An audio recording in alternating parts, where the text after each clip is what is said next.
kaibigan, tayo ay nagbabalik muli dito sa Predator League Philippine Qualifiers for 2025. Kami pa rin ang makakasama nyo ni Graham Gaming. Ako nga pala si Vince G at nandito na tayo sa huling serye. Sino kaya sa dalawang teams na to, Graham, ang mag-a-advance sa wildcard, no? Is it gonna be Crayon Lab? Or is it going to be yung guys kanina na hindi pinala doon sa game na yon? Exactly, no? Yung Dark Side. So, yeah. Dark Horse. Dark Horse, I'm sorry. So, they would be the one battling for the final slot ng ating wildcard qualifiers for this afternoon, no? And we're excited to see basically how this will pan out. Both teams actually got their loss kanina dun sa ating first and second series, and we are thrilled to see talagang kahit galing sila sa talo, alam naman natin na mag-iinit tong dalawang to because this will be the last slot for the wildcard qualifiers. And kung sino man yung makakapasok sa wildcards will be playing on the group stages this weekend, I believe, no? This weekend yun. Of course. At syempre, kung parehas na team na to, natalo sa kanilang mga serye kanina. Of course, hindi na gano'n ang mangyayari.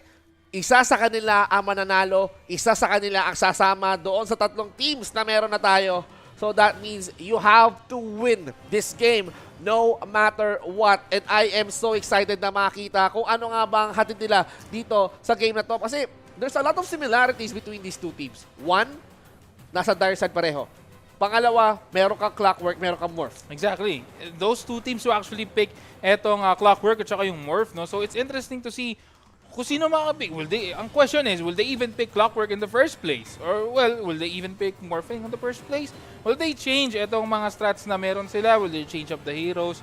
Just for surprise factor, no, dun sa kanilang kalaban later on. So let's see kung paano magiging takbo ng ating matches this afternoon for the final series, mga kaibigan.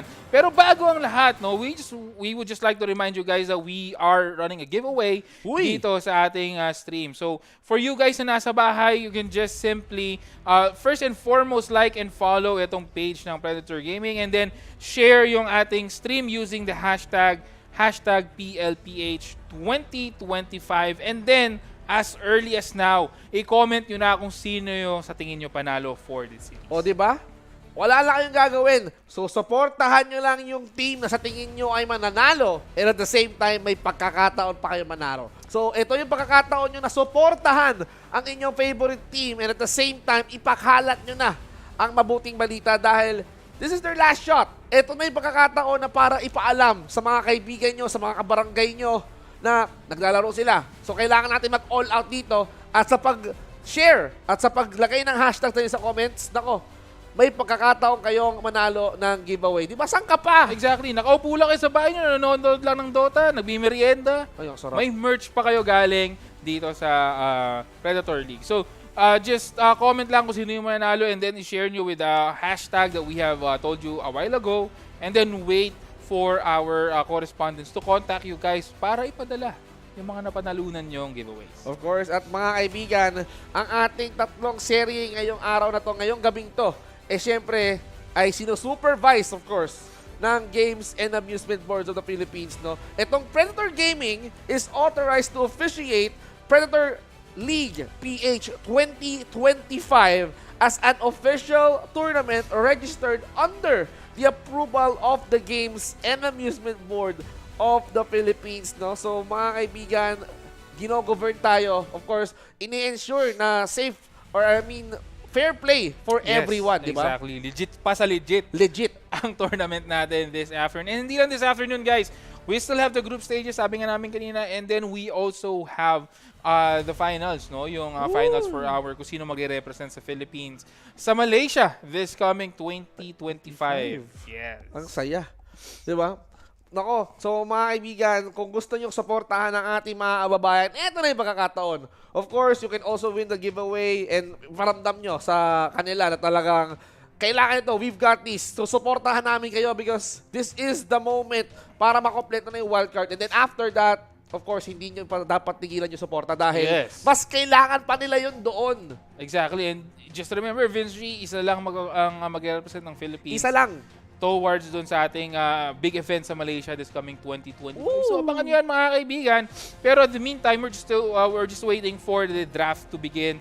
And habang nag-mimerienda kayo dyan, naghihintay kayo, yun na nga, share nyo na yung ating stream, comment nyo yung gusto nyong manalo na team, and then share it with the hashtag PLPH2025. Speaking And I'm excited, no? Para dito sa ating dalawang teams, draft-wise, hero-wise, sino bang ipipick nila, yung strategy-wise, anong strategy yung gagamitin nila kasi both teams have actually lost, and this is the one true best of one match talaga for today, no? Kasi ang matatalo dito, medyo kailangan munang magbabay na sa ating tournament, and yung mananalo naman will be the one included on the 4 wildcard teams na makakapasok. That includes itong execration. Nako, if magkakaroon ba tayo ng Venn diagram, ang magiging gitna ba nila dito is Morph? Tingnan natin. Tingnan Kasi natin. baka mamaya ito pala yung one true carry. Ito pala yung hero na magde-define sa kanila. Ag-aagawan ba sila? Ibaban out ba nila to? Ayun ang pinaka gusto ko makita dito. Exactly. Pero I'm just thinking, I think they could have maybe opted out for a different carry hero. Nakita natin, although sabi nga natin sa draft natin kanina, no, na Morph is actually a very strong hero once he got his items, pero yung time to farm kasi, no, nakita natin on the past 2 games na meron tayo kanina sa ating series on how i-counter yung mga farming heroes. Just be aggressive on the map, palitin lang yung mundo ng mga pwedeng ng mga heroes na magfo-farm. And then medyo mahirapan na sila mag-scale from there. And yun yung ginawa ng mga 2 teams na nag-qualify kanina sa ating previous series. So tingnan natin ngayon, will they reinvent their tactics? Will they reinvent their draft? Makikita natin yan mamaya once na nag-umpisa na ating draft. I think, after their series kanina, no, magiging key takeaway to para sa kanila, Yes. no? Bakit ba natin kailangan mag-morph? Ang tagal ng oras na kailangan dito eh. So, might as well... Morph lang ba ang hero? Oh, morph lang ba ang hero? Pero naman ibang hero dyan na masyadong mabilis. From fast pace, tapos diba? kagad yung laban.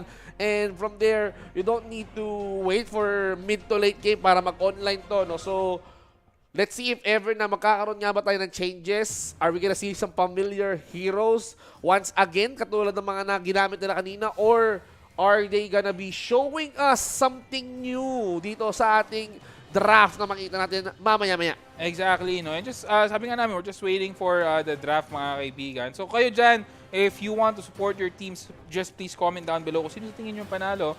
And kinakamusta pala namin yung mga nasa comment section that are watching there sa kanila mga bahay. Maraming salamat sa pag-support sa Predator League. And sana patuloy pa ang inyong support sa mga darating pa naming araw. No? We have, again, sabi nga namin kanina, the group stages, and then we have the finals. That is, I think, later this month up until November. So, hintayin nyo yan. And for you guys to be updated, follow nyo yung page ng Predator League para updated kayo kung kailan kami mag-livestream and kailan kayo makakanood ng mga mahiinit na Dota 2 na laban. Speaking of follow, no, mga kaibigan, ang Predator League is on different social media platforms, no. Yung mga live natin dito, no, we're currently live on Facebook, we're currently live on Twitch, we're currently live on YouTube, but ito yung socials those are the no? socials, mga kaibigan, no. So on Facebook and Twitter, you have Predator Gaming PH. Facebook and Instagram. On X, we have at Predator PH. And then sa Twitch naman, Predator Gaming PH. So dyan yung follow yung mga yan. And if you want to be updated and gusto nyo update kayo sa news ng Predator League, then follow those socials para ma-notify kayo once na mag-live kami, and you would see Dota 2 actions from start to finish. Hindi lang Dota 2, pati Valorant pala, no? We also have Valorant on the side as well. I think kahapon, the Valorant Wildcards has also been done na. So we're just waiting for that sa ating group stages. Pero if you are a fan of Valorant, fan of Dota 2, then follow nyo yung mga socials ng Predator Games. Siyempre, sino ba naman hindi magiging fan ng Dota 2, no? At siyempre, pasalamatan natin ang Acer Predator, no? Kasi siyempre, kung maglalaro ka ng Dota 2, kailangan mo ng isang magandang kit, gaming kit, no? At yung mga Acer Predator laptops na yan, sobrang solid ng performance na yan. Yes. Di ba? It can give you ultimate amount of FPS. Sobrang smooth ng kalaban mo dito. Ang bilis mag-load ng Dota 2, di ba? Mas nauna ka pa sa mga kalaban mo, sa kakampi mo doon sa mapa. Nagfa-farm ka na, wala pa sila. Oo. Sobrang dami mong free time. Oo. Ganon kabilis ang Acer Predator. Hindi pa sila nakaka-choose ng hero, ikaw nagpa-farm ka na. O, di ba? So, dyan na kayo, guys, no? If you're gonna be buying those laptops, make sure na Acer Predator yan. And, speaking of buying those laptops, kapag kayo, meron na kayong biniling Acer Predator laptops, of course, this is your opportunity upang i-redeem yung 3 months of Game Pass. Yes, exactly. No, so if you're interested, guys, no, just once you have purchased a Acer Predator laptop, you will be having Game Pass wherein you can actually play 100 plus AAA 100 plus. Parang hero lang sa Ang dami Dota 2 nun. yan. Oo, ang Diba? dami nun. Ang dami nun. And we are now in the draft, mga kaibigan. Dark Horse and Crayon Lab Esports, this will be the final series for our day. And for our wildcard specifically, and ito na nga, Ban. Sand King. Nako, actually, no, Sandstorm facets, no, either way, kahit anong piliin mo dyan, napaka-useful. Yeah. Diba? Sandstorm, yung tipong hindi mag-break yung enemy mo, tapos yung iba, kahit sa malaking Sandstorm AoE. Then sumusunod sa yung Sandstorm. Ay, ang kakating yan, diba? Sobrang useful yan. 10 Omni seconds Knight! remaining. They had a major issue with Omni Knight. Mukhang nagkaroon sila ng trauma sa 5 Omni Knight, pre. seconds. Okay. Kanina sila yung sila yung na-perwisyo ng Omni Knight, itong Crayon Lab Esports ng ating first game. So, I think they had a major trauma sa Omni Knight. They actually banned it already. And then, following ban, I think it's not bad to ban Morphling, no? I agree. Not unless gusto nyong kunin as first pick yan. Well, possibly. Pero let's see kung anong ibaban nila. There's a lot of next bans as well. Well, Tiny kanina, mukhang nakita nila na, etong Dark Horse, nakaranas ng Tiny to kanina. Ban na natin, baka 10 gamitin pa. seconds Baka remaining. mamaya manalo pa eh, di ba? Alam naman natin dito, Tiny has that 5 seconds pick remaining. rate na sobrang ganda. Tapos, mataas din ang win rate kahit paano. If you use the Tiny right in the situation, Crayon Lab is just preventing that to happen. Ayaw nila na mag-snowball ang Dark Horse gamit ang Tiny. Exactly, no? And we're again waiting for medyo mas mabagal ang ating ban and pick phase natin for this matches. Kanina kasi talagang pagka-ban, laglag agad ng kung sino iba-bans eh. Pero ngayon, since both teams have actually watched equally kung ano yung nagagawa ng both teams as well, so mukhang they actually waited for the bans right here. Ano yan eh? Kumbaga, kung napanood nila yung mga laban ng isa't isa, may mga notes yan. So parang, ito gumamit to ng... Diba sa TI nga, yung kapal nung ang kapal nung papel ni... Parang nagdidepend ng thesis. Ay, dahil lang, page 54. Teka na, itong si player 1, 10 seconds remaining. diba, ban mo yan. Ako, Speaking of ban, Ember, no? Ember. 5 Ember na seconds tumalo remaining. rin sa Crayon Lab kanina. No? Tabawasan natin na isa. Baka ayaw nila pareho yan. You don't want that vote. Kasi Ember Spirit is just plain annoying at mid. Exactly. And dito na pumapasok yung mind games, no? In this kind of draft, which is actually, I'm happy, no? In other kinds of MOBAs, yes, you have the ban and the picking phase, pero yung mind games ng ban and pick ng Dota is actually on a high level ng, kumbaga, Psycho War na to eh. Ban and pick pa lang, Psycho War na agad for both teams eh. So you need to ban and pick carefully. Puck has been banned, no? So less mobility, less crowd control, which is good. 10 seconds remaining. Yeah, interesting ban dito. And then the next ban will also be on the side of Crayon Lab 5 Esports, seconds which will follow up remaining. in a bit. Tingnan natin kung anong ibaban nila. Good ban actually. Puck, kasi nakita natin dito na it's a complementary hero. One, it's really good at mid. Mabilis ka mag-clear. Pangalawa, may crowd control siya, which is yung Dream Coil. Plus, may silence yan. Yes. Given. Radiant team back. Evasive hero to, elusive hero to. Sobrang hirap hulihin, lalo na kapag wala kang silence. Queen of Pain, also, one of those heroes na may 10 blink seconds capability. remaining. Can initiate, can escape easily.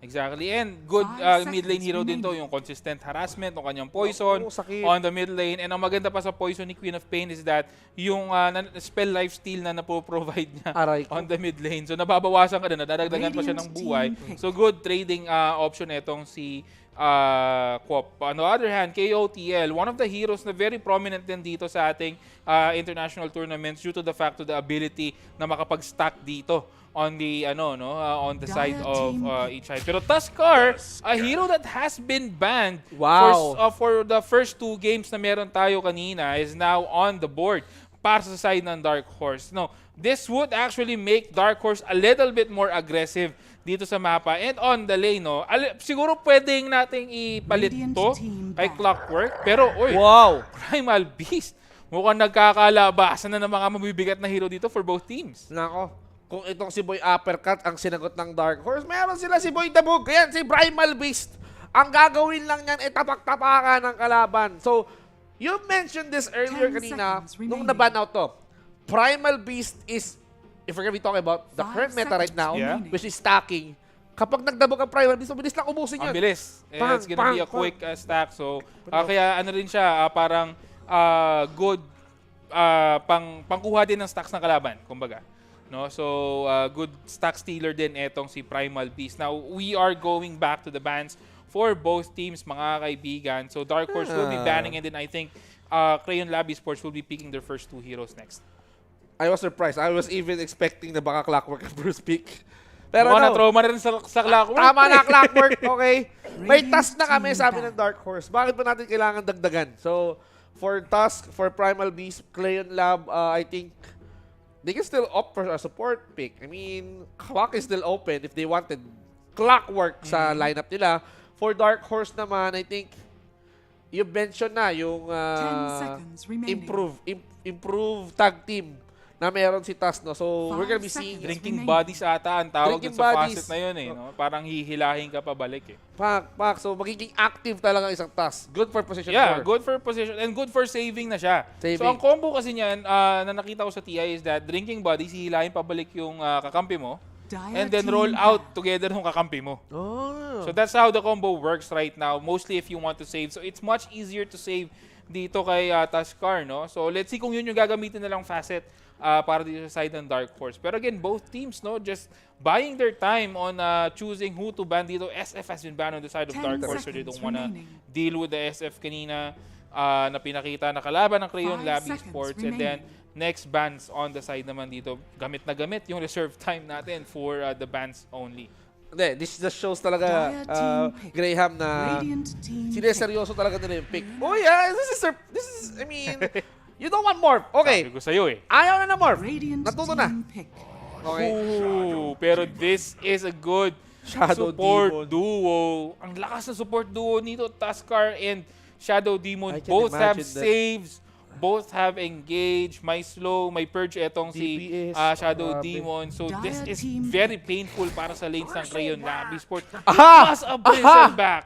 Okay, so pero what I'm thinking is that this is an offlane Bristleback. Not Offlane a ka. support missile. Yeah, Kasi not a support. You already got the Shadow Demon sa Tusk eh. So, Pero I'm quite interested. Will he stick with the goo facet kung or offlane ka, Seconds remaining. so makikita natin yan mamaya. Pero on the other side, Crayon Lab Esports 5 picking si seconds Luna again. remaining. One of the strongest position 1 na meron tayo sa ating meta. So tingnan natin kung ano magiging lagay nila. They need, I think yung kailangan na next pick dito na secure nila yung mid lane, na secure nila yung safe lane. Supports na ang kailangan ng Crayon Lab Esports dito. And I think for this time, hindi na masama yung Clockwork. yeah, hindi na masama yung Clockwork. Of course, if you want someone to initiate, actually Dire Clockwork team can do the job. Pero And, Dark Willow, okay, so Dark Willow, yeah, one of the annoying heroes since the release of Dark Willow. Kasi imagine, you got caught, nahuli ka sa Bramble Maze, tapos meron ka pang terrorize. And one good thing about the Dark Willow is 10 yung seconds pagiging remaining. untargetable niya, plus kapag bumira ka ng damage, masakit, na-enhance yung damage mo. remaining. exactly. Pero speaking of Clockwork has been picked out right There now you by go. Crayon Lab Esports. No, undeniably, no, good versus or good with Luna, good with Primal Beast also. Primal Beast, by the way, can go mid lane or can go off lane. Either way. So, 10 pwede pa rin seconds gamitin yan remaining. dito ng Crayon Lab Esports on either lanes. Pero tingnan natin, how will Dark 5 Horse seconds responds remaining. to the picks dito ng Crayon Lab Esports? Oh, they still have one more pick to go before we end this ating second phase, no? So, if they already have the Radiant Missile team Black, back. okay, they went for the carry. Wala pang mid. This should be, for me personally, For mid. hindi, ilagay na nila itong Basta ba- Primal Beast sa offlane and then pick the Pangolier mid. If hindi maban ng Dark Horse. Oo, pwede. Yeah. Pango mid. For Crayon 10 Lab. seconds Yeah, kasi remaining. Pangolier is a very good natural carrier kasi siya ng Diffusal. And 5 Diffusal, as seconds we all remaining. know, counters a lot or has a big problem para dito kay Medusa. So, yeah, unless iban ng Dark Horse dito, I think the best pick for Crayon Lab right now would be that Pangolier. Kasi that gives a lot of map control, no, wave clear, and also yung sa Clash, yung kanyang Rolling Thunder, very good din ito. Pero tingnan natin, Invoker has been banned by Dark Horse. Tingnan natin kung sino ang susunod na ban ng Crayon Lab Esports dito. But looking at the lineup ng Dark Horse, without enough lockdown and back lane reach, mahihirapan ng Crayon Mahihirapan Lab sila. Esports dito. If ever na maganda ang last 10 pick nila, no? seconds And if remaining. ever, tingnan natin dito sa last ban, if ever nga ba makakalusot ang 5 Pangolier, no? seconds remaining. Pangolier can still make it though. Dark Horse Dire already team banned. consumed almost all of their bans, except for one. And they banned the Pangolier themselves. Okay. I think they know, no? I was analyzing the draft. Una kasing pipik ang Dark Horse eh. Pwede nilang kunin yung Yeah, Pangolier. so instead of them getting the Pangolier, they just banned it. So tingnan natin ngayon 10 kung sino ang seconds ipapalit nila sa remaining. mid lane. There are a lot of options, although Puck, medyo mabigat na yung 5 binan dito ng seconds Crayon Lab Esports on the mid lane. You don't have the Sand King, you don't have the Puck, you don't have the Quop, you don't have the Pango, you don't have the Invoker. So I think for the mid lane, someone that could actually carry a Diffusal, possibly? Kasi yun talaga ang main issue dito eh. Wala silang pang mana drain for Medusa. Oo. This will be very, very hard for Crayon Lab Esports if they're gonna fight without any mana drain. So I'm thinking there's parang small window lang ng heroes yung may mana drain dito eh. So let's see. Tingnan natin kung sino ang ibaban ng Crayon Lab Esports dito. Samantala, on the side naman ng Dark Horse, I think additional lockdown wouldn't hurt. On the pause, I think pause... Oh no, mid lane din. Mid lane din. din. Ang ano. Radiant So yeah, it's gonna team be a banned. mid lane matchup that and Void Spirit surely has been banned as well. I miss Nyx actually. Pero Nyx is not gonna fit it. Kasi meron ka ng Willow, meron ka ng Clock. No, I think they are gonna be... If ever napipili sila ng hero na pang mana burn, mana drain, actually, 10 seconds limited na talaga eh. remaining. If you're gonna be placing that on mid, or probably placing that on the 5 lane kung nasan nga ba si seconds Medusa. No? So, it's gonna Or be hard. possibly pwede rin gawin ng Crayon Lab Esports na they could pick an Radiant offlane team hero right here and then ilagay sa offlane itong si Primal Beast and then pick a mid lane hero or pwedeng mid lane hero and then offlane hero that is a carrier ng Diffusal. Possible, no? Possible. Nandun pa rin talaga eh. Actually, hindi bad option dito. 10 seconds remaining. Medusa is still the problem na 5 kailangan seconds malutas ng remaining. Black Horse. Kasi ever since na-introduce ang fourth attribute, yung Universals, no? It may be slow for Medusa, pero once na nakapag-online yan, nako, aarangkada ang isang Medusa, no? With the attributes na nag-gain niya, being the universal hero that Dire she is. team pick. So, for Bat Rider. That's what I've said earlier, no? Additional lockdown wouldn't hurt. So, yun na nga, no? So, this is gonna be a mid lane Bat Rider, off lane Bristleback, and then your position 1 Medusa. Medusa. But what I'm concerned about is itong Sino? itong pick dito ng Crayon Lab Esports, no? 10 Nagkaroon ng seconds konting remaining. shortage sa mga mid lane na pwede na lang i-pick. Although sabi ko nga, they can switch up 5 things. They can seconds put etong si remaining. Primal Beast on the mid lane and then pick an off-lane hero that could possibly counter etong si Okay, Medusa, mid- pero they're You may gonna go now for a select Mars. your heroes. mid primal, they put Mars in the off lane, so this is gonna be a problem. If ever na mag-snowball, okay. So, magkakaroon tayo ng long game, I believe. Yeah, possibly. That's what I'm thinking. Kasi early game, medyo equal lang yung dalawa eh. Agree. They both have a lot of damage, burst damage and all that. Pero yung sa mid-game, medyo lalamang ng konti ang Crayon Lab Esports dito. Once na nag-online si Medusa, maybe getting that items like Daedalus, Manta Style, Butterfly, that's the time na pwedeng lumaban ng Dark Horse. And from there on, mahihirapan ng Crayon Lab Esports kasi they do not have that reliable lockdown. Yes, you have the arena spear Arena, combo. But that should perfectly be in sync with Dark Willow. Dapat. And that being said, etong si Bat Rider can just simply go in, get either Mars or Dark Willow. Ilaso. And then, lasso. And then, dun lang mabibreak na yung combo ng Crayon Lab Esports. So, that's what I'm concerned about. Pero let's see, no? Again, these are all theory crafting lang, no? Hindi naman ito talaga yung kakalabasan ng game as what we were saying. And we'll see how Crayon Lab Esports will play around this Medusa. Ito yung kagandahan talaga sa Dota eh, no? Sa Dota 2, kahit yung mga casters nag-overthink on how will this work out. So, kung tayo, Graham, ay nag-overthink na kung paano ang nagiging laruan itong dalawang teams na to, paano pa kaya itong mga teams na mismo sila yung lalaro? Kasi Exactly. they will be in charge of the execution eh. Diba? Tama yan, no? And yeah, we'll be going into the map in a short while. And these are your two teams, mga kaibigan.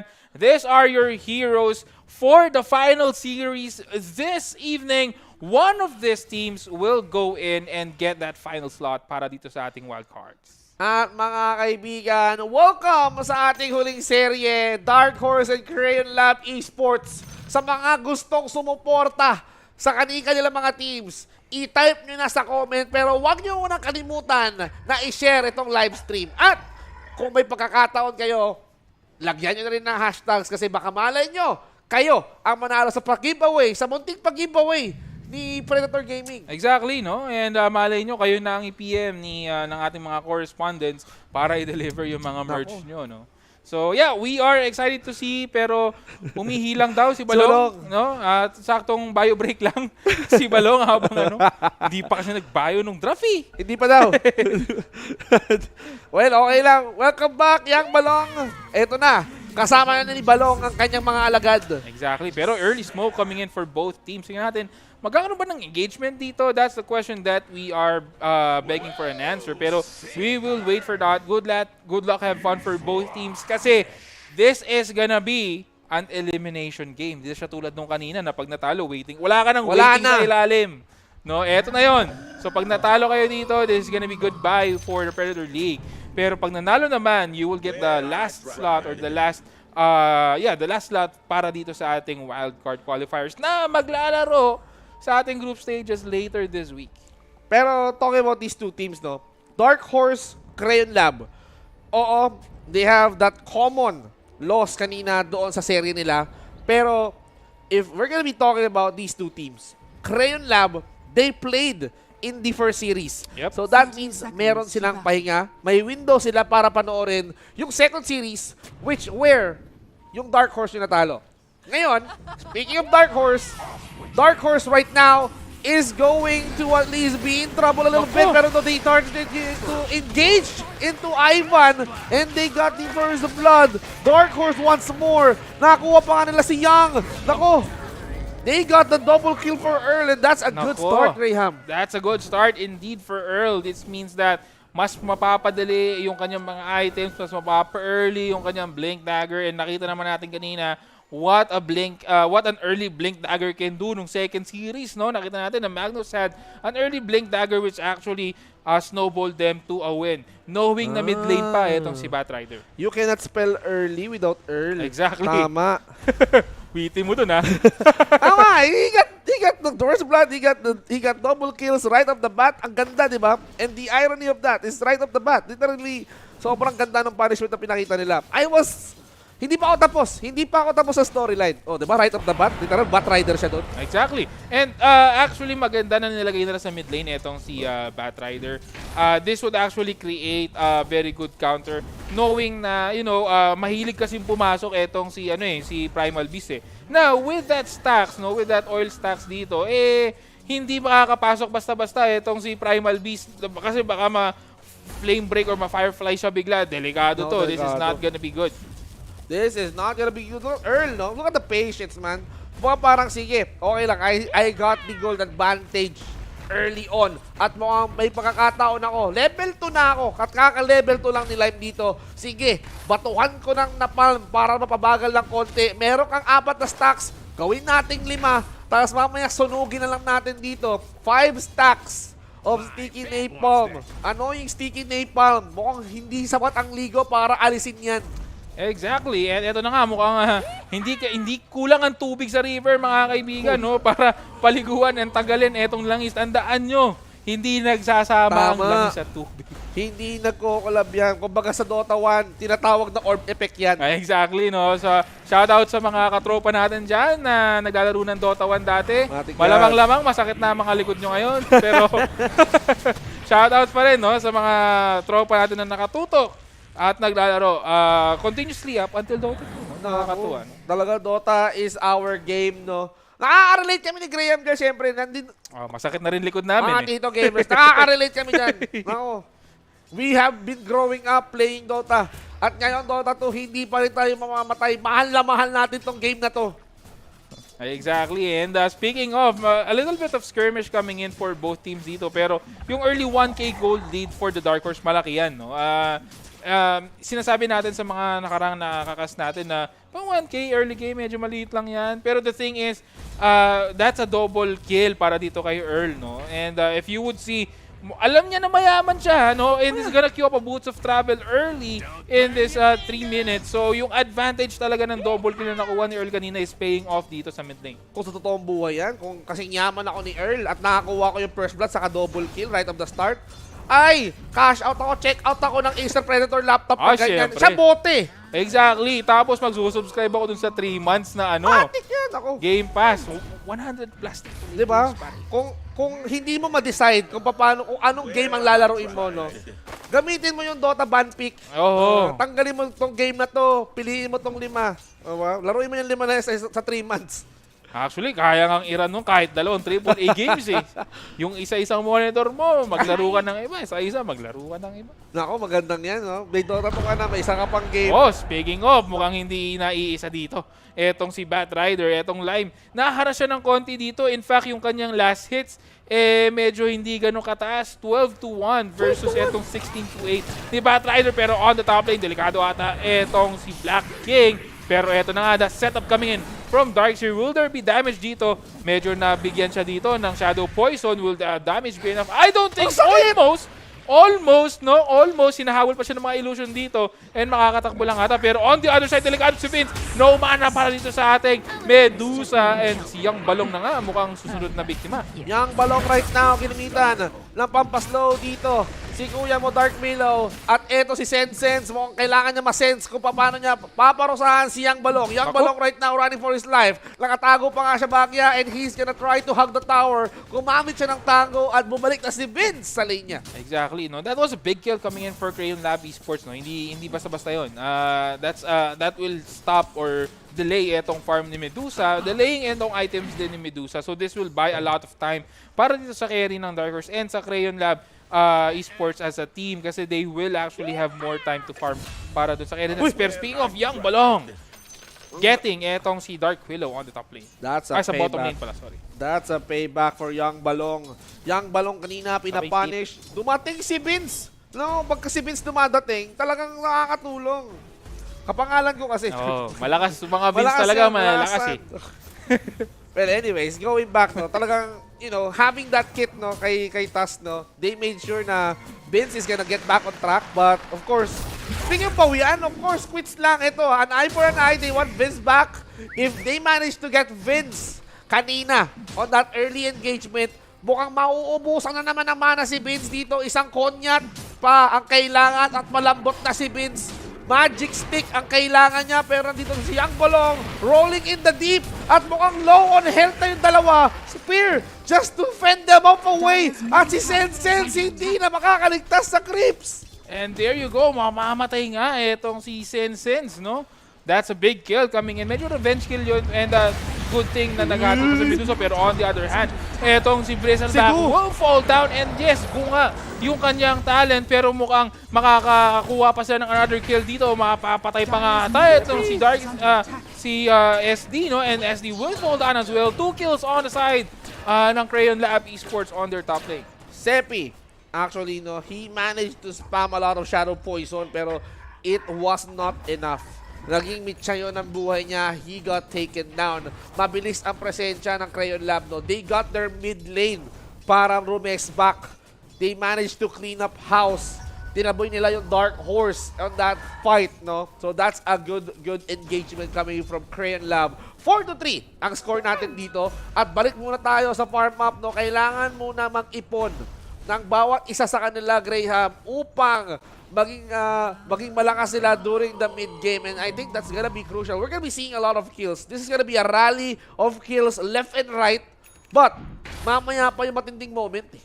Exactly, no? We're just waiting for both teams actually. Kasi both pause 1 for both teams is actually a farm-oriented hero, no? Luna and Medusa. Makikita din mamaya yung match-up nilang dalawa. Pero for the meantime, it's gonna be more of pick-offs for the other 4 members of each team.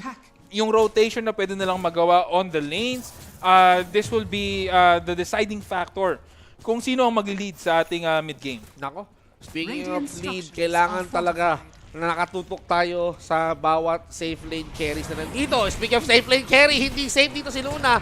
He is now being targeted by multiple heroes pero dito na backup. Sepi ngayon ang punteriya. Nakaw masyado kang malalim pero you got Young Balong para tulungan kayo. And here comes the backup. Tamang sipon-sipon lang dito.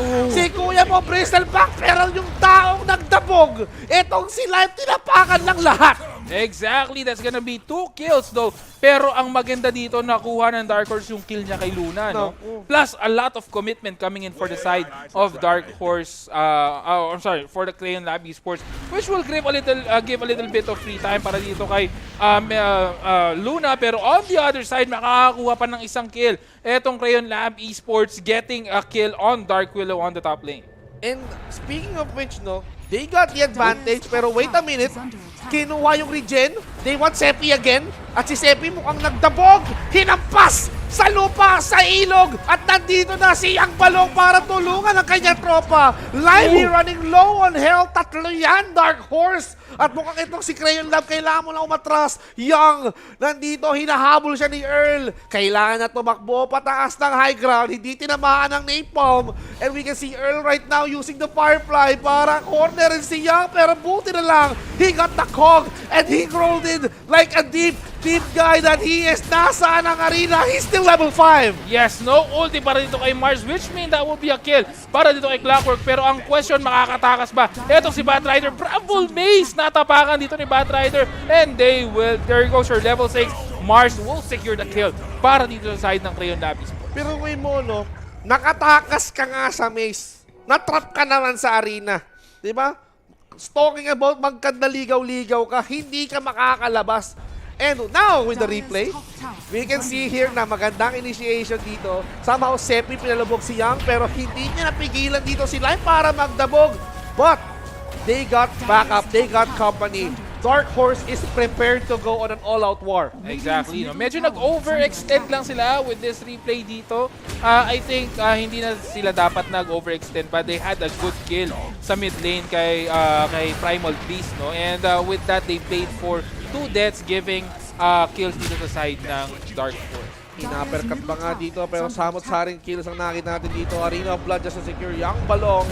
Talagang binuhos talaga ng Crayon Lab, no? Kumbaga parang, sige, ito Arena, kukulayan natin to. But wait a minute, halika dito, sabi ni Cowboy. Ako, eto na nga mga kaibigan, makakatakas pa etong si Dark, or si Primal Beast will fall down on the run na naman. Etong si Batrider, pero wala na ata sila makukuha nun. Eto yung sasabi ko kanina, no, yung disengage, no, na could have done earlier, pero ginawa ngayon ng Dark Horse. So, medyo hindi na sila naging aggressive. They know na kayang i-punish ng Crayon Lab yung aggression nila pag nagkataon na merong ulti si Mars and may mga abilities and may Dark Willow on the side. So, good initiation, good disengage coming in for Dark Horse. Wow. Speaking of stacks, I mean, look at Seppi.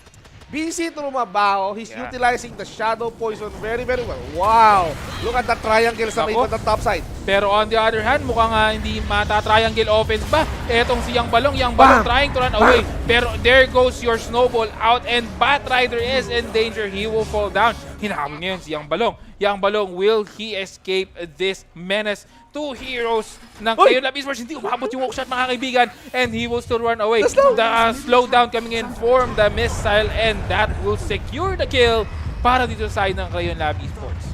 Tumama yung rocket flare. Hindi nakagalaw. And this gave them an opportunity to seal that deal. They managed to chase down Young Balong in that fight. And from there, Crayon Lab, they got 2 in that encounter. Talk about Earl. Talk about Balong. So this means that Crayon Lab Esports is trying to even up the game. They're not even losing hope. Habang hinihintay nila makapag-farm up dito, Graham, yung pinaka-reliable source nila, which is si Luna. Exactly, no? And, well, they actually are giving a lot of time dito para kay Luna, no? Napansin mo, parang Venji, on that engagement, on those engagements kanina, walang Luna na kasama. Wala. Which means that while that clash is ongoing and tumatrabaho si Luna on their part, pero speaking of trabaho, sumahod na itong si Batrider. Possibly a Blink Dagger on the way for Batrider dito. Pero napakaraming stacks yung nakuha niya. Kung itong stacks sa totoong buhay, makukuha ko to 3 Predator laptops na bibili ko niyan. No? 9 months ng Game Pass to. Exactly, 9 months ng Game Pass. No? So sa mga kakabili lang ng Predator laptop dyan, just get your 3 months free Game Pass, giving you 100 plus games access to AAA games. No? So, yan. So, mag-ano lang kayo, bumili lang kayong laptop, may access na kayo sa AAA games for 3 months for free. Mag-stack din kayo sa totoong buhay, guys.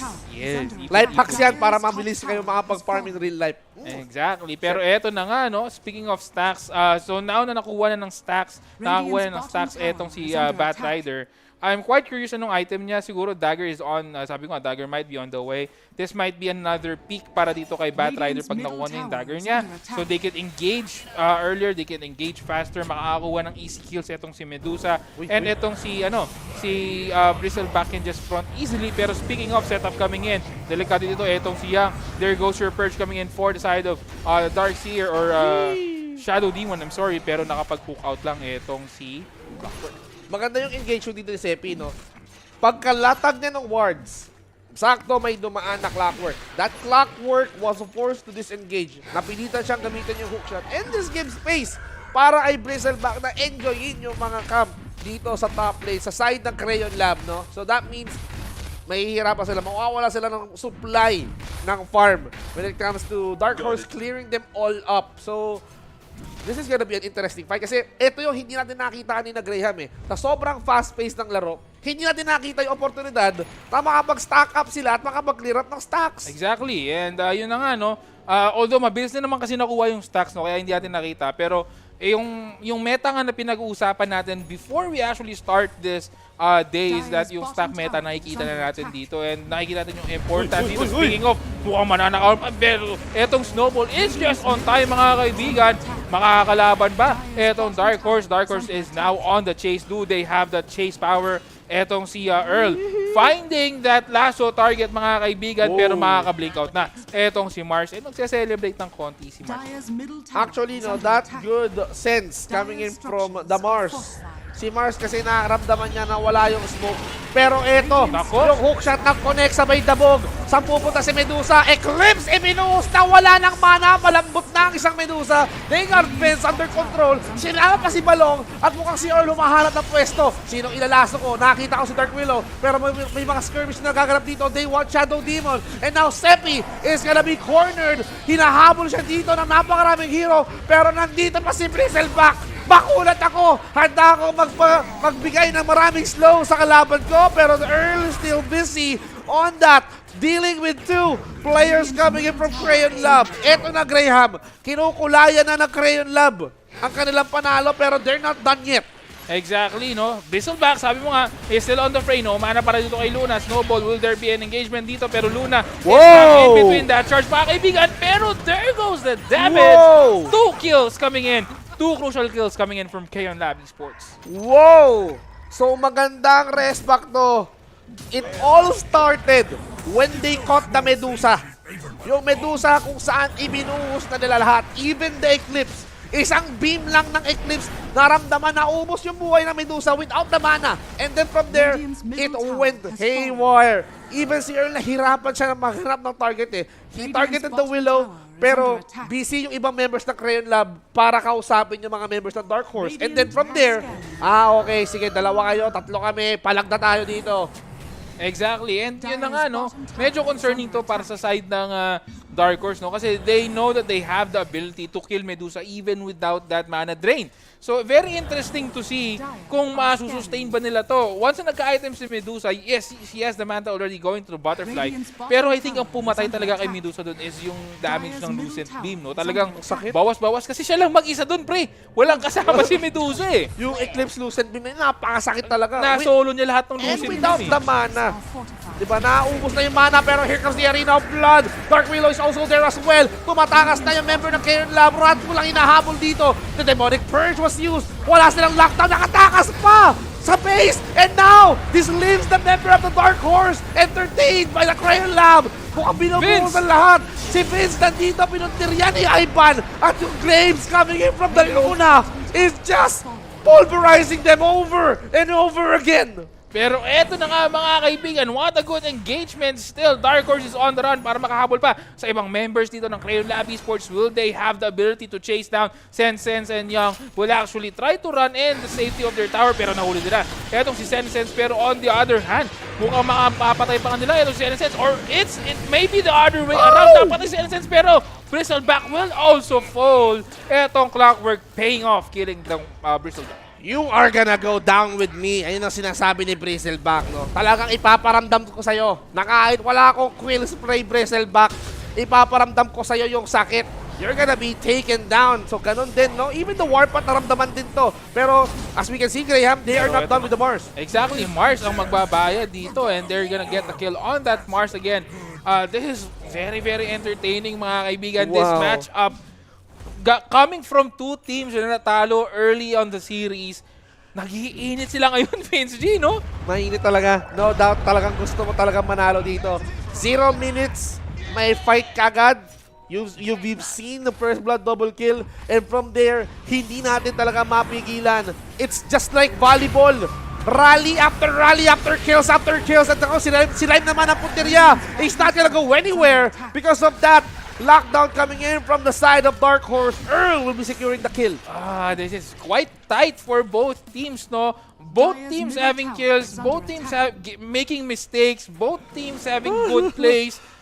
Actually, as of now, parang Vince, no, medyo hindi na natin alam kung sino mananalo dito kasi pumapalag both teams dito. Grabe to. Sabi ko nga sa'yo, parang nga tong volleyball, kung na kanino yung bola, kailangan ma-serve niya ng maayos to. And of course, as we can see right now, Crayon Lab is doing the serve so well. How can Dark Horse answer to that rally? Ito si Vince nagpa-farm muna, no? Kailangan ko muna kumuha ng item. Ano ba kailangan ko? I need Butterfly first. And then Scadi, of Scadi. course. No? Scadi magpapakunat sa kanya ng konti kasi medyo yung mana niya is not enough. And Scadi, given na attribute type, stat type item itong Scadi, madadagdagan yung mana niya. Plus yung kunat niya, which will add to his survivability. Ang ganda rin kasi ng lapag ng mga skills na itong Crayon Lab Esports. So, they can focus on that Medusa once na nahuli nila agad-agad.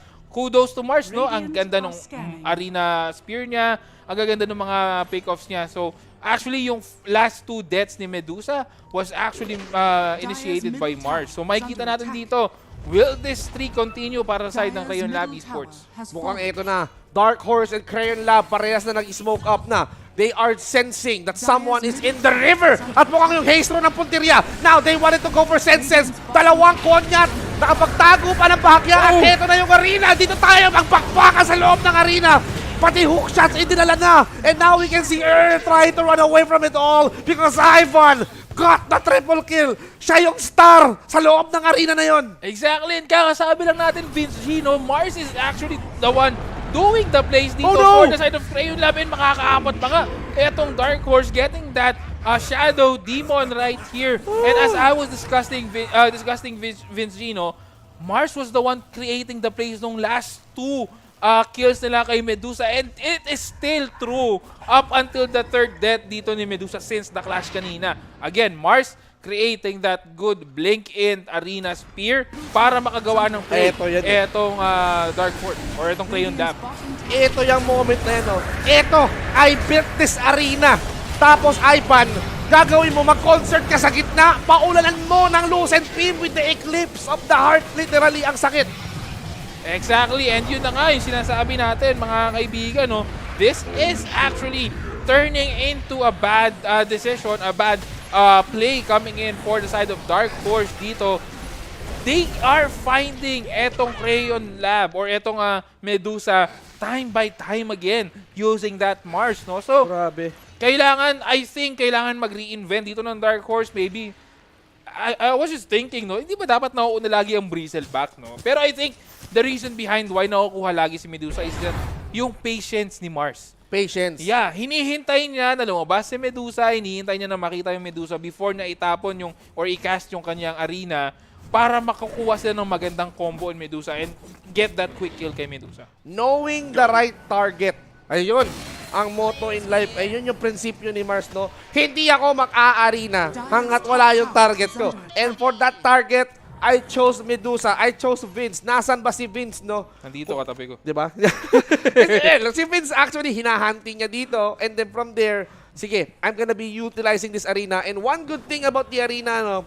The one good thing na favorite ko sa Mars off-lane is that yung arena niya sobrang baba ng cooldown compared to the other heroes like Magnus. Exactly, no? And I was also thinking, ano kaya yung facet na kinuha dito ni Mars, no? Kasi there's a facet na kinuha si Mars wherein yung arena, blinded sila sa loob ng arena. Ay, ako po. So, the thing is, it's actually a good facet to get in this game knowing na Yes. meron silang pang-save na Snowball and Shadow Demon eh. So if blinded etong Dark Horse sa loob ng arena ni Mars, mahihirapan silang i-save etong si Medusa. At mukhang eto na nga, i-utilize na nga nila dito. Oo nga, yun nga yung kinuha niyang facet, oh. Naku, kailangan talaga kapag ka magko-concert si Luna, kailangan madilim yung arena. Solo concert, pre. Solo concert, pakinggan nyo ako. At eto na, dabog sila. Nahuli si Shadow Demon. Sepi's not gonna escape that. But are they gonna go for the next one? Nasaan na nga ba yung mga members ng Dark Horse? They decided to get back. They decided to escort etong si Vince. No, kunin mo na yung camp habang hindi pa sila malapit dito. But the Rocket Flare will be giving them information na tumatrabaho And na they are naman si chasing Vince. down. Hindi pa sila tapos. They want Medusa. At mukhang magandang way to para itabo yung kalaban. Takes to the Manta style. Exactly, no? And with that, medyo lumilit na yung mundo ni Medusa dito. In fact, they are probably gonna get itong bottom tier 2 tower which will secure itong bottom lane for the side ng Crayon Lab Esports, which means mahihirapan mag-farm si Medusa dito unless gawan nila ng bodyguard itong si Medusa. Nako, kailangan talaga protektahan mo ang isang Medusa, pero for Crayon Lab, kailangan muna nilang magtrabaho. If kailangan nyo ng... Yun na nga, no? So we're just waiting for these teams.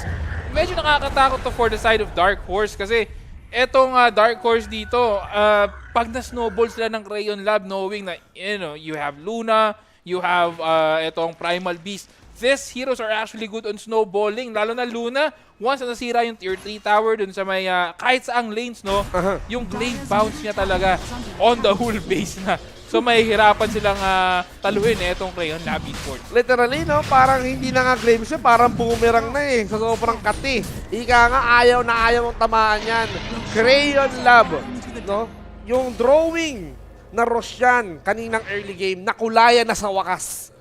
Thanks to the Crayon. Exactly. Crayon no? Lab. Nice pun. Nice pa.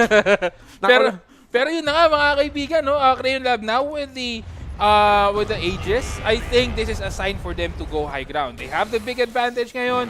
23 to 17 kill score ang ating lead mga kaibigan, and you have the 2K gold lead as well. Although hindi naman siya ganun kalaki considering yung farm dito ng Medusa, but still yung power level na meron dito. Pero mahuhuli pa nga ata. Ito si Shadow Demon, nakuha nga Shadow Demon dito, and that's gonna be a kill. Pero on the other side, nakuha din itong Dark Willow. Nako, si Sense ang naging kapalit dito. Nakakuha siya ni Earl, pero si Sepi naman ang naging exchange. Young, nasa high ground bumaba, pero nandito na yung Scadi ni Vince. At mukhang itong si Lime nagdabog na, walang tinamaan ng bagya, pero si Vince ready na humarap sa problema. Si Young ang punteriya, tinatamaan siya ng Scadi kahit mag-jetpack ka, hindi ka makakatakas. At nandito na ngayon, si Ranful umaatras na dahil ang Dark Horse gising na. And eto na nga mga kaibigan, wipeout na mangyayari dito, pero it might be a reverse wipeout mga kaibigan. The damage from the Luna is just too much. Medusa will be the one who is gonna be alive para sa side ng Dark Horse to tell the tale. Pero ang tanong, matetel niya ba yung tale kung babasagin na etong high ground ng Dark Horse? Naku po, itong si Luna talaga, si Ivan, sobrang sakit, no? Ipakpakita ng power play kung paano nagsimula ang lahat. Si Vince, hindi na nga niya na-target dito si Primal Beast nakatakas. Ibinuhos na lang kay Young. Pero, tingnan mo naman yung setup dito coming in from the Mars, no? Kahit ma-uppercut ka, binigyan mo na naman ng platform si Ivan para mag-concert. Another Eclipse, no? The sequel ang ibigay sa Dark Horse. Kahit itong si Bristleback, hindi niya na kaya talikuran ng problema kapag ganito. Pre, part 4 na yan. Part 4. Part 4 na yan. Kanina pa si Mars. Actually, tinitignan ko si Mars kanina. No? I was looking at Mars while happening that flash. Pero speaking of Mars, nakakuha niya yung spear dodge. Pero nice save coming in for the side of Tuskar dito. Will there be enough damage? Pero eto, si Primal Beast actually Luna. running away safely and Luna might be in danger in between Bam, three bam, heroes dito bam. and I think he will die. That's an Aegis being used, mga kaibigan, and now on the chase. Etong Dark Horse, makukuha ba nila? Etong Dark Willow will fall down as well. Pero etong rest of Crayon Lab Esports will just run away out of that clash into the safety of their own base. Dark Horse. Etong si Vince may item na Crayon Lab. Nako, kailangan nilang mag-isip-isip ngayon kung paano sila makakabawi at nandito na ang Dark Horse para bawasan Oh my God. ang Crayon Lab. Without Luna, ang buhay na nandito si Mars at si Primal Beast. Si Vince, bibira lang yan ng pana. And I want to commend Vince, no? Good decision. Thank you. Na hindi, Ay, siya. sorry. Okay. Si Medusa, no? Gusto ko i-comment yung Medusa, no? Ang ganda ng decision niya na hindi muna ituloy yung Butterfly. Kasi he opted for that Skadi muna bago siya Correct. dumiretso ng Butterfly just for that additional mana para lang may additional survivability siya on the clashes. And then pay off yun, no? Medyo a little bit, how would I say it? Parang masyado nang nag-overextend yung Crayon Lab Esports. And again, yun yung problema ng Crayon Lab Esports, no? They were winning a while ago, pero yun nga, yung overextension talaga. Overextension kills talaga sa Dota, eh, no? So, Super. pagka nag-overextend ka and medyo na out of position ka, that might be the clash for you. And possibly the game pag nag-snowball pa to. Grabe yung pop, no? They managed to pop the Aegis. Ang ginagawa lang talaga dito ni Vince, yung umakap sa torre. And just in time nandito, yung backup nila coming in from the entire team. The Dark Horse team ready to fight par on par. Luna, sobrang defenseless na. Because every time tinatamaan siya ng Skadi, not only he got slowed down, but nandun, ramdam mo yung damage plus mapipigilan ka maghilap nito. It's gonna be hard for you to recover on that fight, no? Even with that illusion na nanggagaling kay Medusa, no? Talaga mapipilitan kang gumamit ng skill because you need to clear that out. At si Vince, hindi pa tapos. Kung kaya ko mag-level 30 ngayong gabi, gagawin ko yan. Exactly, no? Level 20 na siya, no? Medyo masakit din yung level 25 talent niya na yung attack modifiers is gumagana sa split shot nga, which means that 3 heroes at max will be used dito. Pero speaking of Mars dito, Mars, the save right here coming in. He gonna roll in at mukhang ito nakakapanapos. Nandito na ang terrorize na nanggagaling kay Dark Willow. But hindi pa sila tapos. Nagdabog kay Balong at mukhang na-uppercut siya because of the blade mail. And now Vince is now being the star of the show. And now Dark Horse is gonna chase Sense. At nandito na yung sipon na dinala ni Bristleback, giving Earl the triple kill. And now Dark Horse is now gonna trample their way towards the mid lane. That is a nice clash coming in for the side of Crayon Lab Esports, or for the side of Dark Horse, no? They knew yung tactic na ginagawa dito ni Mars. So what I saw is that etong si Tuskar, although namatay siya, he actually did the counter play right here. Hinintay niya na lumabas yung arena ni Mars bago siya pumasok sa loob para i-save etong si Medusa. And that created space for Medusa to dish out damage and cast etong kanyang ulti to stop yung aggression dito ng Crayon Lab Esports. You give Vince an extra second para mabuhay, no? Kung we're talking about 5 seconds or 4 seconds, 4 good seconds of the Arena of Blood, nasayang yung isa't kalahating segundo habang nasa snowball siya. So this gives them enough space para birahin ka pa ni Medusa. And this gives an opportunity sa Dark Horse para ubusin ang buong Crayon Lab in that fight. Exactly, no? For me siguro, for Medusa, I think the best way dito is to delay again etong Butterfly and instead concentrate on the BKB. No, kasi once he has the BKB, he will have that additional tankiness against magic damage and hindi siya may spear ni Mars dito. So once na pumasok si Mars, just activate the BKB. That could bait out etong arena ni Mars dito and that could create more plays coming in para sa side ng Dark Horse. Ibang klaseng plays ang nakakita natin dito, no? Good setup, good save. Hindi pa tapos. Mahaba pa ang gabi na to, Graham. We can expect an hour-long game dahil each and everyone ayaw magpatalo. Even with the Lotus Orb, kay Young, with the jetpack on, hindi ka makakatakas because you're burned. Nasunog nga. Etong si Clockwork dito, no? Natunaw si Clockwork. Puro tingga. Ito kasi si Clockwork, eh, no?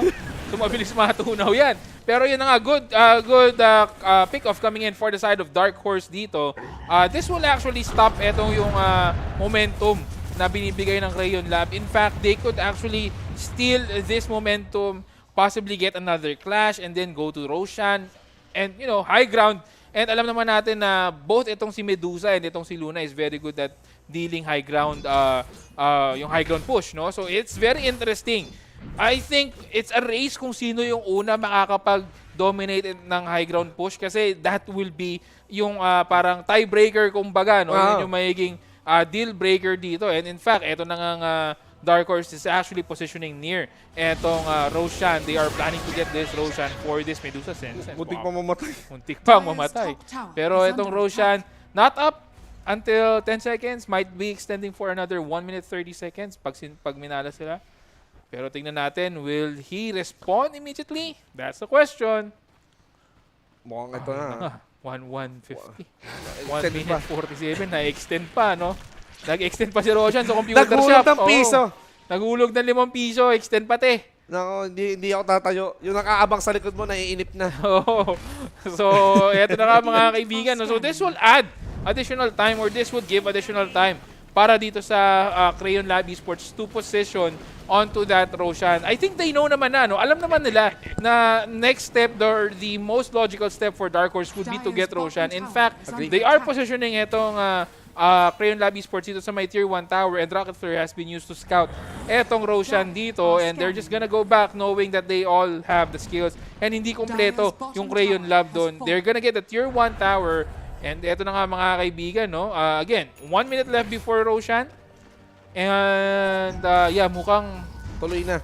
Tuloy na to. Wala nang pang-extend, naubusan na ng The barya. question is kasi yung 35-minute mark eh. Kasi pag nag-35-minute mark, lilipat na naman sa Taas. top lane yan eh. So, tingnan natin how it will fare. Will Dark Horse wait for the 35-minute mark or kaya nilang banatan yung Roshan within 1 minute? Sa kasaan lang kayo ng Roshan, no? Yun yung nakakatakot sa Roshan eh. 35 minutes na akit na ako.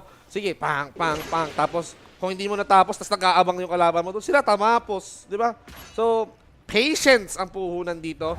And speaking of that patience, we can see Dark Horse right now overextending sa base ng Crayon Lab sa farm camp dito ng Crayon Lab, no? Not to find anyone na nagpa-farm up dito. But I think they need to convert this. Push na lang gagawin nila. Yeah, a good option dito para sa side ng Crayon Lab, no? Or for the side of Dark Horse. They're gonna push etong tower para ma-force out etong Dark Horse na mag-defend ng kanilang high ground. Thus, medyo mawawalan ng power etong teamfight power etong Dark Horse to contest etong Roshan, possibly on the top lane. Yeah, hihintay na nila yung Roshan na pumunta dito sa may top lane. Actually, TP's now coming in. This might be a fight right here. Delikado, pumasok na etong si Batrider. Pero eto nga, si Medusa just dishing out a lot of damage. And si Luna might die. But Luna still alive on this match, mga kaibigan. And they are now running away. At mukhang ito na nakita ni Yang Balong. Ang tamang gugulungan niya. Si Ivan ang puntirya. Konti na lang ang buhay na. Pero hindi siya makalapit kay Ivan sa wakas. Nakita ng oportunidad dito ni Bristleback para i-take down ng carry ng Crayon Lab. And that's gonna be Luna. What's gonna be the next thing? Mukhang nandito pa si Bristleback. Buhay na buhay. And Vince bumipira. Right side to side. And they're not done yet. Tamang right clicks after right clicks after right clicks. Dalawa na lang ang buhay sa Crayon Lab. At itong dalawang to, Graham, hindi na mag-engage. Exactly, no? Pero this is actually a license to actually go to Roshan, mga kaibigan. Mukhang pwesto na nga. Etong Dark Horse getting that Roshan. 60 seconds out. Etong si Luna, 60 seconds out din. Etong si Primal Beast and Mars is actually 50 seconds out. They can scout all they want, mga kaibigan, pero they do not have the numbers to contest this Roshan. In fact, they will probably allow etong si Medusa to get that. Pero on the other side, Batrider, bakit ka andyan, kaibigan? That's a good kill coming in for Crayon Lab Esports right now. This will give them a little bit of power kung mako-contest nila. They still have the hook shot though on Clockwork, so I don't know. Pero mukhang hindi sila mag-op out sa play na yon. Pero isipin mo, pre, paano kung na-hook shot steal ni Clockwork yung Grabe yun. Ano yan eh, everyone will lose their minds. Oh. Grabe, wow! Tumbling talaga tayo dito, pre. Walang malungkot na beshi kapag tumambling tayo dito, no? Everyone will not be expecting that, no? Yang, ang kalaban mo, no? The irony, si Yang Balong. The battle of the Yang, mga kaibigan. Tama, pare ko. Young yan, pero magulang na maglaro ng Dota, no? Naku. Marami na experience yan. Napag-usapan nga natin kanina off-stream na we have seen these people, no, sa ibang tourneys locally. Oo. No? So hindi na sila bago sa larangan ng Dota. Pero speaking of nakuha nila etong Shadow Demon dito. So this will actually halt etong push ng Dark Horse dito. Hinahabol pa nga nila etong si Tuskar. Tuskar, will he be available? Eto na nga, pero Medusa now on that damage. Stun right here. Pero nakuha ito si Medusa. Eto na nga, na ulti ba? Ulti, there goes your Eclipse, but the damage is still enough and they will get Medusa down. One Medusa down, they still have another and mag-isa lang. Etong si Medusa, Bristleback will try to defend and help. Etong si Medusa, pero Stone Gaze now being casted. Will there be the damage? Ivan will fall, mga kaibigan, and that's 100 seconds without Ivan, and they will now fight this fight, mga kaibigan. 90 seconds down, and I think this might be in danger para sa side ng Crayon Lab Esports. They need to go back. They have the ulti, they have the skills. Hinahanap na etong si Primal Beast. Will there be damage? But the slow coming in for the side of Bristleback. So may epekto dito. Nice push. Pero makamatay pa nga etong si Primal Beast, and they will get Bristleback as well. It's gonna be Batrider versus the world para sa side ng Dark Horse, pero makakatakbo na lang etong si Batrider. Maraming buhay ang bumagsak doon sa teamfight na yun. No? Marami ang nagbuwis ng buhay sa teamfight na yun. Ibang klase yung determinasyon. No? We need to eliminate the carry. Tinanggal nila pareha si Medusa, pati si Luna, no? Pero, ang kagandahan doon, yes, they pop the ages on the side of Medusa. But, nagkaroon pa ng espasyo itong si Medusa para bumira. Thanks to the replay, nakita natin dito, no? Nagkaroon pa ng espasyo dito si Medusa na somehow really right-hitting. At ito yung favorite ni Marks, eh. Oy, makulit ka. Sige, solo concert para sa'yo. Wala na siyang balong. Ngayon, nakita natin dito si Bristleback going out para tulungan siya, no? Sakto, pagka-pop ng Aegis, no? Nandito na ang bodyguard. Pwedeng ara sa likod. Pero ito yung Stone Case kasi, no? Stone Case actually made the difference right there. Ivan actually getting rid of that mana. Siguro mga 2-3 hits and Medusa could have fallen down. Yes. Pero hindi yun yung nangyari. In fact, etong si Bristleback actually bought a little bit of time para dito kay Medusa to get that kill, that crucial kill para dito kay Luna, and to give space para sa dalawang heroes na buhay pa for the side of ito sa Radiant side, no? So, interesting, no? Interesting. Ang ganda ng laban natin ngayon. Pare ko, nag-iinit. Sobrang init. Nalilimutan ko na pangalan ng teams. Grabe, sa sobrang kulit talaga, no? Kahit ikaw si Bristleback, no? Sabihin mo na allergic ka sa Spirit Vessel. Umaga parang every time na available yung Vessel, sige, gamitin mo kay Bristleback. Tingnan natin kung hanggang saan yung kunat niyan. Wala. So, they managed to find a way to at least entertain itong mga members ng Dark Horse. Pero Dark Horse is gonna find their way papunta sa base ng Crayon Lab. Ismail, and a very interesting team fight dito. Make or break to para sa Dark Horse. Exactly, no? Let's see kung anong magiging response dito, pero the push coming in on the bottom lane, no, medyo masakit to. This might make a difference later on, no? Pero yun nga sinasabi ko, medyo equal ground na naman tong dalawang teams, no? Back and forth itong laban natin, so napakaganda. Beso Manal, speaking of versus 1, mukhang makamatay pa nga agad. Dito, etong si Batrider, susunod, etong si Tuskar, naghahabol ngayon. Dito, Medusa will actually fall down and Batrider will buy back. At ito si Pins, bumibira-bira ng pangapana niya. Ivan, nandito buhay pa, pero he got broken in half, ladies and gentlemen. Here comes Earl to break things. At mukhang nababasag na ang Crayon Lab. They force a dive back para kay Clock. At si Primal Beast na lang ang natitira. He can still go back papunta sa base. He can still save himself up. He managed to dagger papunta sa high ground. Pero Dark Horse is gonna chase him. He wants him dead. Eto na nga mga kaibigan, napakainit ng laban natin. Actually, that was a good fight coming in for Crayon Lab initially, no? Pero hindi nila agad napatay in the burst down etong Medusa. Thus, nakapag-deal siya ng damage all over that clash, killing 3 important heroes dito sa side ng Crayon Lab Esports, and this is high ground para sa side ng Dark Horse. 60 seconds on the map. They still have the fortification, so makakapag-buy pa ng konting time to. Ang tanong, will they force this tier 4 push into a GG push para sa side? Pero here goes. Eto na nga, Medusa, will he have the damage? The damage is just too much. Pero naghahabol na. There goes your Primal Beast getting caught, and Primal Beast will go down. Buyback is available though. How will they fight this for the side of Dark Horse? My goodness, this is their last resort na kailangan pag-igiyan ng Crayon Lab. They need to defend as well. Pero if we're gonna be going back into that fight, that is a good save! Again, the irony, you got caught! mga kaibigan. And now, look at Medusa. He's gonna try to punish him way through. Kahit pag BKB ka, tatamaan ka pa rin ng Scary Boy. At mukhang ito si Yang Balong. He's gonna try to at least land an uppercut para kay Lemon. That is a dive back. Oh my! Ito na nga mga kaibigan, 5 seconds on that Luna. Buhay na itong si Mars. 8 seconds on that clock. Can they defend this? They still have the fortification. And ito na nga, and I think Dark Horse just playing safe dito. Pero Medu or itong si Mars getting itong si Backslider. Luna is up, pero he gets slow. Hindi siya makapasok sa arena. He's gonna try to right-click, pero nandito si Taz. He managed to roll himself from trouble. At nandito na nga, humarap na nga dito. Si Taz, at mukhang hardly hits dito si Vince. He's gonna try to take everyone from Crayon Lab. And that is a team wipe and a GG. Oh my God, that was a very, very intense match para Vince Gino. Nakakapagod, pero nakakapagod pero napakasayang ika sa mga ganitong klase ng laban. Of course. Woo! What a game. At dito natin talaga nakita, no, Graham, na kapag ka ikaw nanggaling ka in that loss, in that series na kanina nilalaro mo kanina, gutom ka manalo. Exactly, no? Yung init, yung gutom na manalo, yun yung nag-push sa Dark Horse para makakuha yung final slot for our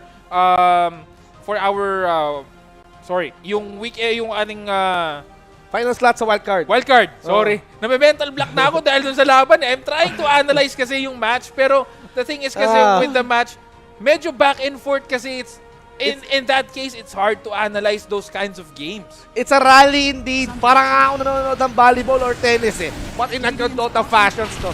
Team fights after team fights. Lamang dito kanina ang Crayon Lab.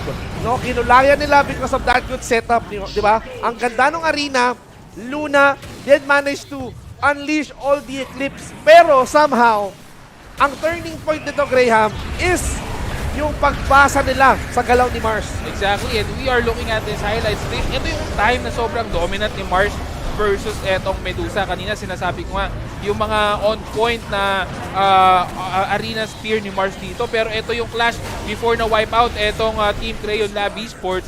And nakita natin na Medusa, just give him a little bit more time na mabuhay and she will deal a lot of damage in the map. And yun nga yung nangyari. Unfortunately, hindi nahuli kasi si Medusa dun sa loob ng arena ni Mars. And that's what happened. This is the final clash. I was a little bit questionable dito para kay pero ito yung damage nga na kayang i-deal na ni Medusa dito. This is very destructive. Pero I was the clash before this nung nag-buyback etong si Primal Beast. Several seconds na lang sana bago mabuhay etong Luna, pero sinugod niya, no? Siguro masyado siyang kumpiyansa na mapapatay niya, pero that's not the case and nakapag-retaliate etong Dark Horse into the win, and Dark Horse will get final slot sa ating wildcards, mga kaibigan. Literally, Dark Horse made the stampede papunta sa wildcard, no? With that win fashion, no? Just look at the scores.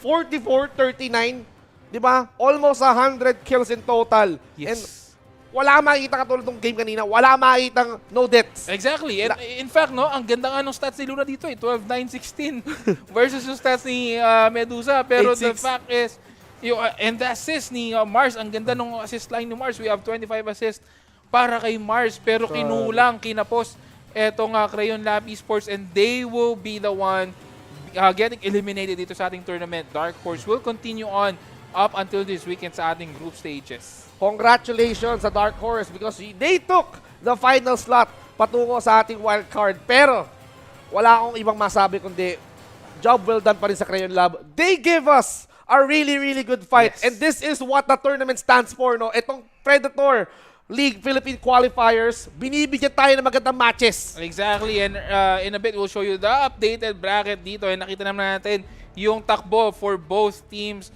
Yung battle for third, I think Dark Horse na yan. Yun na yun.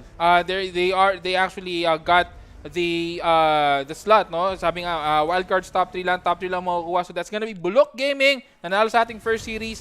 Kings who actually won on the second series. And yung kanina lang yung mainit na laban, Dark Horse versus Crayon Lab Esports. Dark Horse won, and they will be the one getting those slots para dito sa ating wildcards, including yung execration, no? Nanalo na kasi sila sa ating Predator circuit, no? Noong mga nakaraang month. So, they are directly invited sa group stage. So, Interesting to see. And I think kahit execration, medyo kakabahan sa mga laro natin dito this afternoon. Gutom tong mga to eh.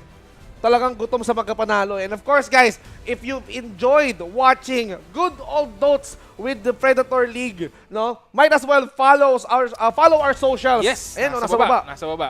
Yan, no, at Facebook, Instagram, at Predator Gaming PH. Kapag ka naman Twitter or X, we have Predator PH. And for Twitch naman, we also have at Predator Gaming _PH. So make sure, mga kaibigan, na i-follow nyo itong mga socials natin dahil dito magkakaroon ng update.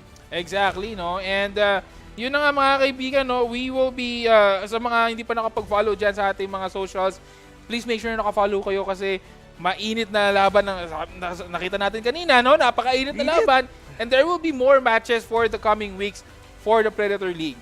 Marami pa, mga kaibigan. And speaking of which, no, kung itong mga carries natin napakasipag mag-farm, might as well farm yourself up, get those Predator laptops up and running. If kapag meron kayong Predator laptops, meron kayong free 3 months of PC Game Pass. Exactly, and that's 100 plus AAA Wow! games. No, mauubos na lang yung 3 Grabe. months nyo, hindi nyo pa nalaro lahat ng 100 plus games na yun. Ganon siya kadami, mga kaibigan.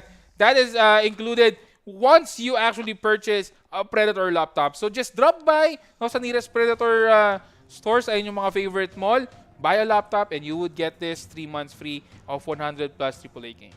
Mga kaibigan, ano pa bang hinihintay nyo? Siyempre, grab your laptops now. And Graham, no, I hope that everyone had a good time. I mean, did you have a good time? Di ba? We did. Halos mawala na kami ng boses dito ni Vince G, no? Ang ganda, di ba? Ang ganda kasi, those kinds of matches, yung mga do or die talaga, yung mga decision matches talaga, no, yung mga elimination matches, sobrang solid noon. And we will be back later this week for the group stages. So abangan nyo yan, mga kaibigan.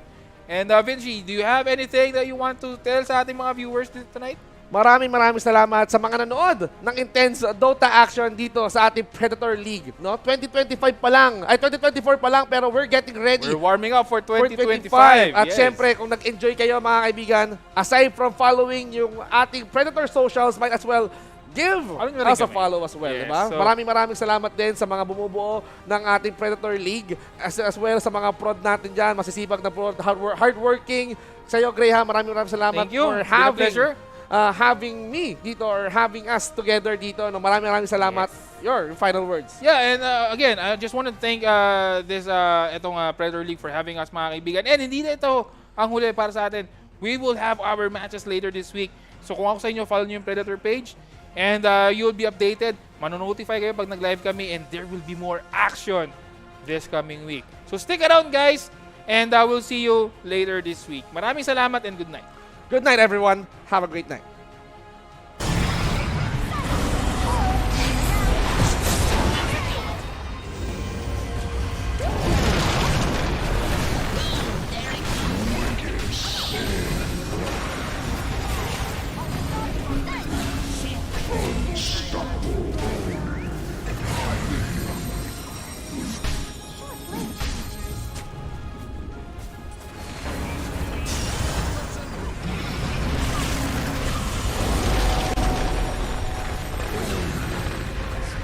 Radiant's middle tower is under attack. Dire structures are fortified.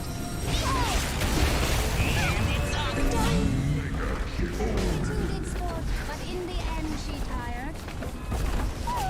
Dire's top barracks has fallen. Dire's middle tower has fallen.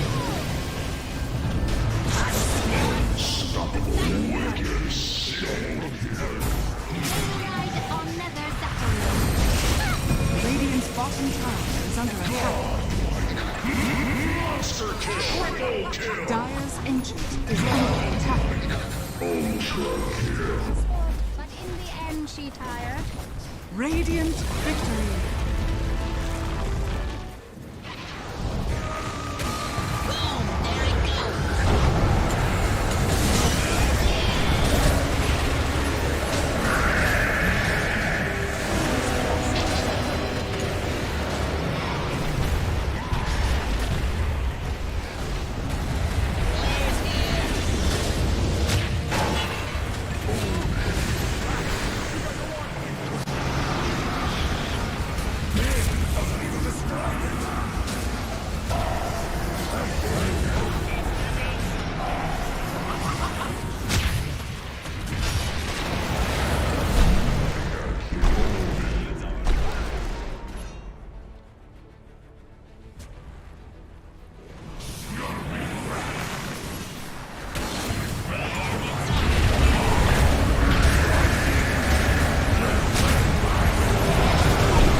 Dire's middle tower is under attack.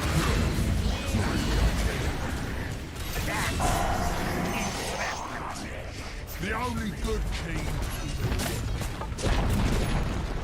Dire's middle tower Radiant victory.